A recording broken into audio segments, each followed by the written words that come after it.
Hello everybody and welcome back to the channel for today's video. So tonight, I wanted to go over why the narcissist would prefer old supply versus new supply. So let's jump in.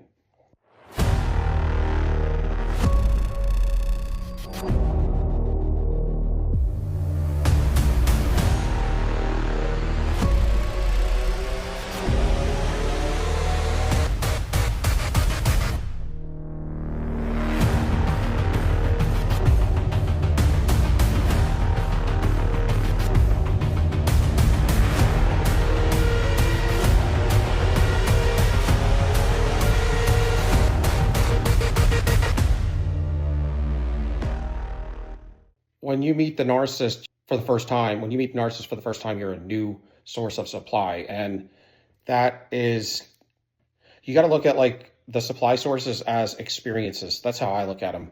So when a narcissist comes into a new supply relationship, look at it like they want to steal all of their talents and their fruits and their gifts and their aura, their personality. They want to walk in their essence. It's like they want to take their fingerprint and experience, they want to experience this person. And that's the way I look at it. So it's almost like every time they switch and go to another source of supply, it's almost like they're excited about stealing somebody's complete energetic essence, their aura, almost a piece of their soul, and wearing it so they can be them. As of course, they always make their partner them by switching energy, projecting, guilt tripping, getting you to get reactive in the abuse that they perform on you so that you accept all this negative energy. It's almost like this. If you don't feel love, then you can't really, truly apologize, forgive somebody, or ask for forgiveness or repent. I often wonder if sin is held up in your emotional field. At least it has something to do with it. Some of the consequences of sin, at least. It hangs out in your emotional field, the guilt and all of the negativity, right? That's where it at least shows, that's where it would show at least in the physical. So there's a spiritual side to sin. And then there's, I guess that would be how it would manifest in the physical, maybe through your emotional field. Because when, I guess my point to that is they can't ever get forgiveness, repent truly, or apologize.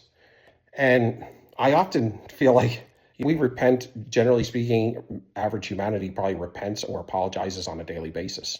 So we don't walk around with this aura of pent up anger and frustration that's so heavy that it's coming outside the body so far, our aura of crap. They cannot regulate their emotions. You act as their regulator. That's why they're so draining and fatiguing. You take on all of their emotional baggage and you give them all of your good parts. If you're not freely giving them, then they'll do other things like they'll have intercourse with you because that will take all your walls down.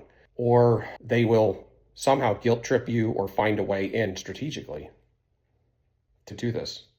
The narcissist likes to get people in a bad situation sometimes, and that would completely drain them in certain instances. I've done a lot of reading on this stuff.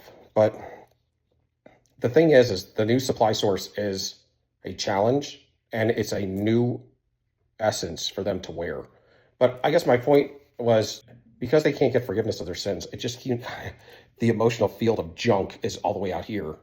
It's almost like a stench or something. And they have to toss it. If you can't like get forgiveness, repent, or somehow alchemize that negativity that you are creating on a daily basis. I mean, these guys are wretched people.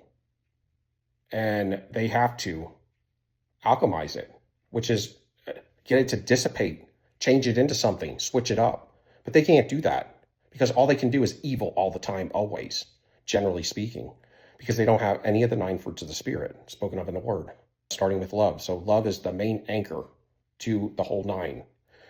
It's almost like the stem is like love, and then there's joy, peace, goodness, kindness, gentleness. You don't hear any of that in the narcissist. It's always greed, evil, anger, hate, sadistic, malignant, but they like to wear this new energy, and it's a challenge to get them convinced that they're truthful, kind, and honest and loving. They get to break them down. They watch them. The narcissist is excited about taking a good individual and breaking them down to the ground And that would be for a new source, and then becoming them as they make you become who they are. So it's all fresh, new experience for them, but it takes a lot of energy. So there's a lot of work in it, but there's also infatuation. And that's some of the good things and negativities about a new source supply. But on a past source supply, you got to look at their relationships are transactional. So you're not a person, you're an object, and it's based on self-serving needs. They're just greedy for gain. And you're just a easy person to recycle with. That's how they look at it.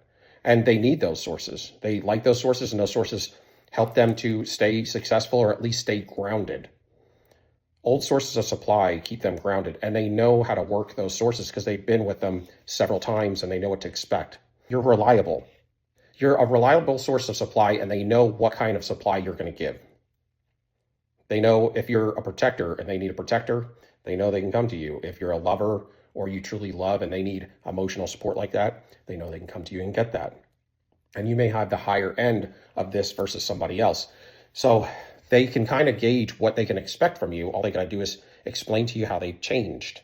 They met with the Lord, or they had an epiphany, or they had an experience happen, a near unaliving or something, who knows, something that caused them to change, or they thought about the words that you told them.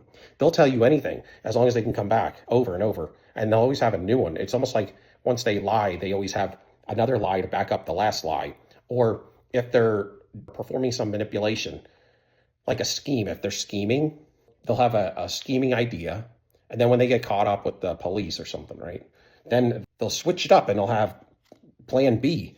People have A, B, C, D plans. That's the narcissist, man. They have plans that go past Z if you let them.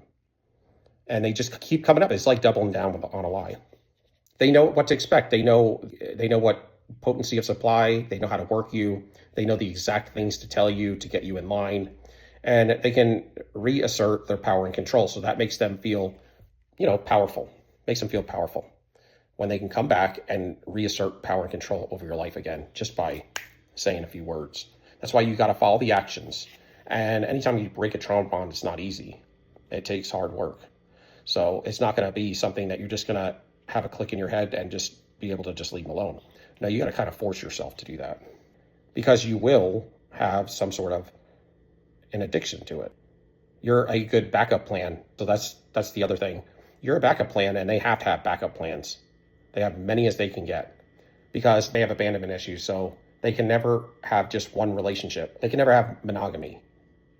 It's always promiscuity, and it's by 2 or more partners is my point, because there's always a combination of 3. The narcissist never has just one partner because they have to have a backup. And that all forms from abandonment issues. But they probably have 4 or 5 or 6, God knows. And if they don't actually cheat, which in the small instance that they don't, which is the most rarest thing in the world, they all pretty much cheat, then they would have to be getting their supplies filled by children, by projecting onto children and people around them that will just gladly accept it and give up their good energy. It'd be things like that. But the thing is they always have these bad addictions, and that's one of them, to be with people, to sleep with people. They have to do that. And then they feel like they're duping you, getting over on you. And they have to do that because they feel like they one-upped you. And they always have something on you. If they feel like you're going to one-up them when you guys disengage, they're always going to have this in their back pocket. I cheated on you. So that's how it is. They're always in competition. So it's like they're always playing chess in a weird way. But their chess game is weird because a lot of times we're honest and upfront with them. So we're not really playing chess with them. So it's not really fair. They come in playing chess, and we come in and we're an open book. So they take advantage of you. But it would be one thing if they agreed to go into our relationship and you're both playing chess. And that's what the other narcissist does. That's why when there's 2 narcissists, it's kind of brutal. Because they're both playing chess. They don't talk to each other because they don't want to give up any information. They're both cheating on each other. They're both sabotaging each other. It's crazy. No fruit. So you're a good backup plan. You're the back burner. You're the side piece. That sort of thing. Then they like to do the Hoover tactic, where it's like the Hoover vacuum, where they suck you in when they Hoover, right? That's the 4th part of the trauma bond. So it's love bomb, devalue, discard, and then hoover to suck you back in for a second cycle, third cycle, fourth cycle. So they're recycling with you. And this happens when they need supply, or they like the idea of the nostalgia of it. They haven't seen you in a while, and they start thinking of you actually, but it's not really you. They start thinking of the care that you give, the things that you offer. That's it. So it's kind of like that. They'll always tell you when hoovering takes place, they're always telling you that they changed and guilt tripping you into why did you leave them or whatever. The next reason is because it gives them a sense of control, and it grounds them. It grounds them because sources of supply is what regulates them, their emotions. You are their regulator, their emotional regulator. When they can control you like a puppet, and you take all of their negative emotions and you agree to take them on for yourself, and you give them all of your good emotions, so they can walk out wearing their mask and it looks squeaky clean. It looks like Mother Teresa. They like to reassert that type of power and control. It gives them a sense of control. They always have to feel like they have control over everybody and everything in their life. That's why when they have a collapse and everybody leaves them, and all these third parties and all these people that they had connections with all leave them, they have no control. And they always have to get advice because they can't think for themselves. And they really don't have any common sense. So they're always trying to get intel and advice from other people, which is the worst thing you'd have to do, especially as a narcissist. You're going to be around other narcissists all the time, sabotaging the heck out of you. And you would do the same thing to them because you would be a narcissist. I'm talking to them in this situation with a narcissist hanging out with other narcissists.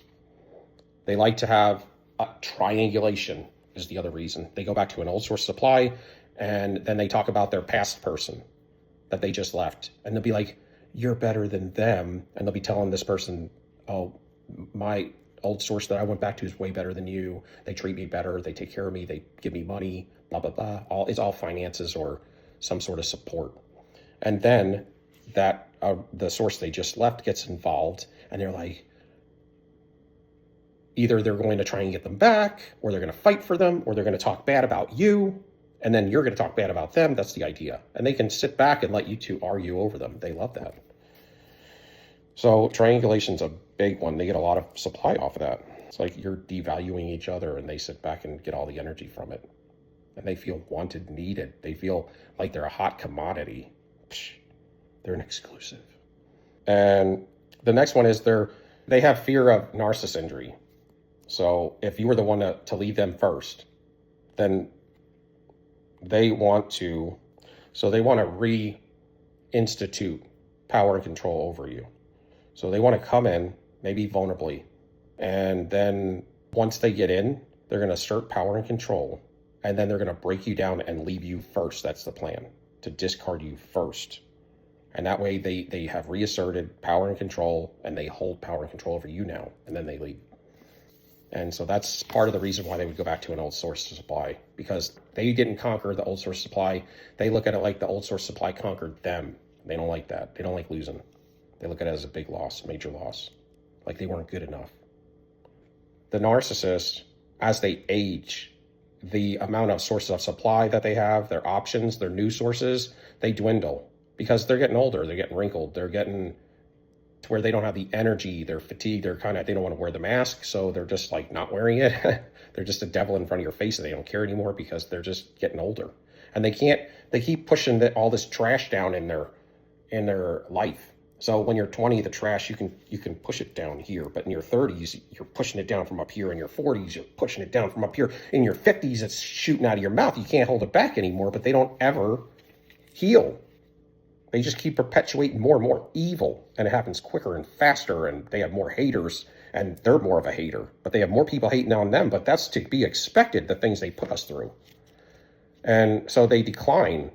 The options they have decline. When you're 20, you can get a boyfriend, girlfriend, any moment of the day if you want. But when you're 40, it's a lot less. Plus, you're not really thinking that way. So the people out there aren't thinking like a child or a teenager. Like, I need to get as many people as I can date, But the narcissists, they never change. They're like a 5-year-old, between 5 and 13, something like that. They're arrested development. So they're always thinking of the nature of a child. But what it says in the word is, when I became an adult, I put away my childish ways. You see?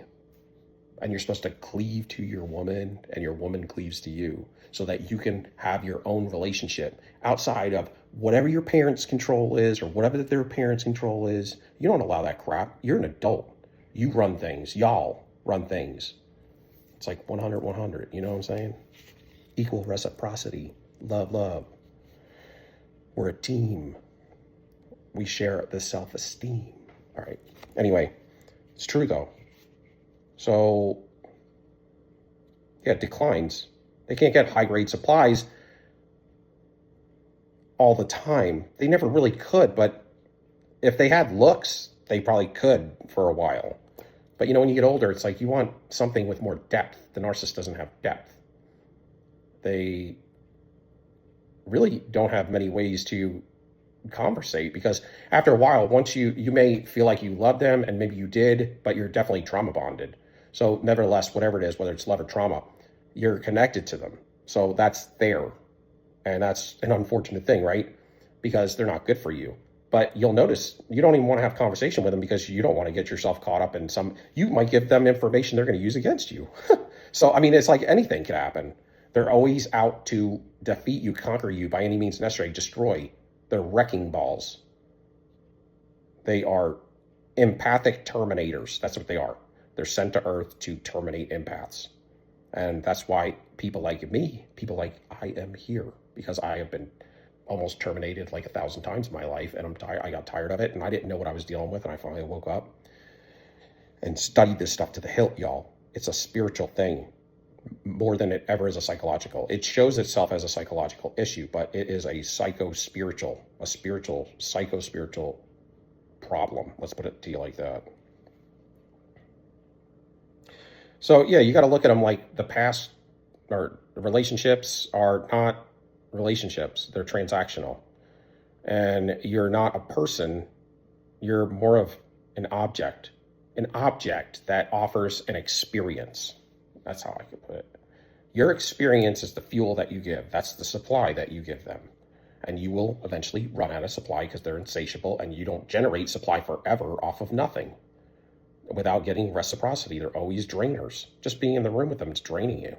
It's just negative all day long, pulling at your positive. It's going to equalize until it equalizes. Then when it does equalize, they jump on top of you, knock you down lower, hit you with witchcraft, and walk away. I'll see you in 6 months. I'll see you in 3 months. They're so stupid, man. Suave. They ain't suave. So they're transactional. You were once useful and can be used again. That's what they think when they come back. Why not? And they know, they don't remember. So they're transactional. So they don't have memories of a shared experience with you.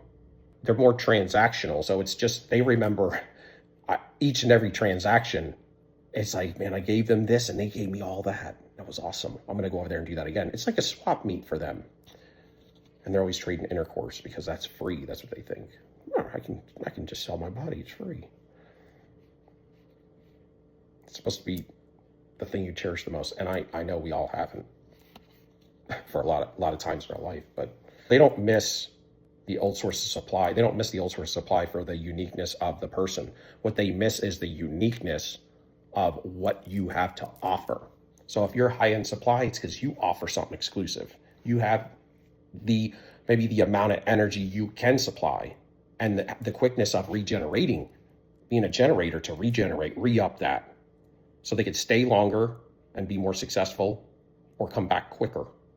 And there's things that they crave, right? So anybody that's interested is going to crave things that they need to survive, but also things that you may offer that may medicate in some ways.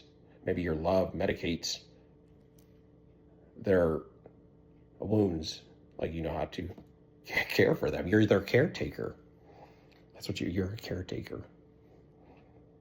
It's crazy what they do. So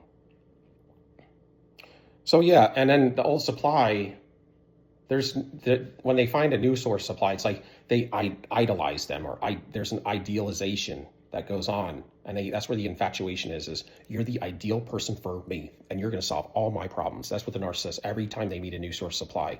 And then after about 3 or 4 weeks, a month or two, it's like, blah, you're in devalue mode, constant devalue mode, and then discard. Because you're going to end up just like everybody else. It doesn't matter if you were the creator of everything, you're not going to be enough for them. They're going to find a flaw. They'll make one up. They see black and white. There's no in the middle. There's no compromise when it comes to anything. So even with their infatuation, it's you're perfect.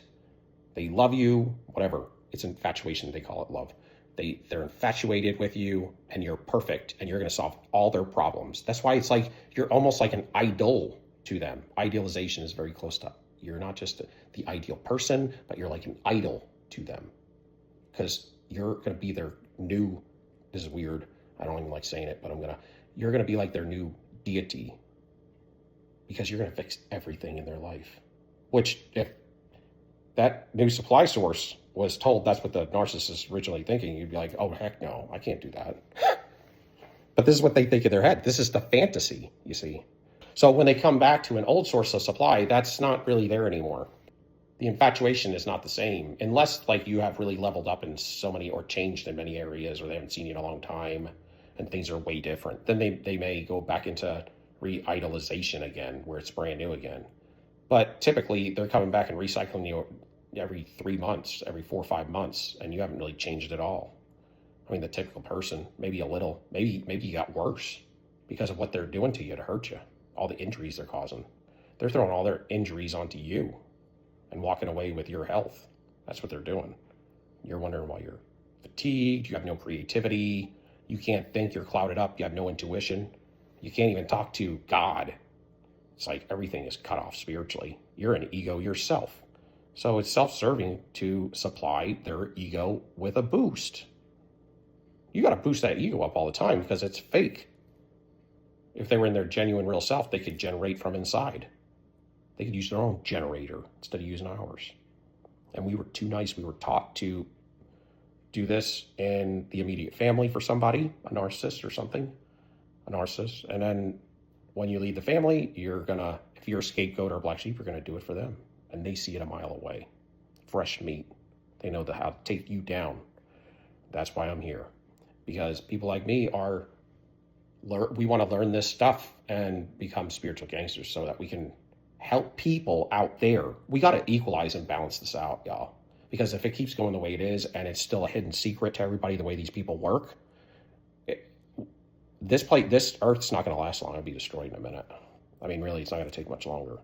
But it used to be a place where maybe truth was more prevalent.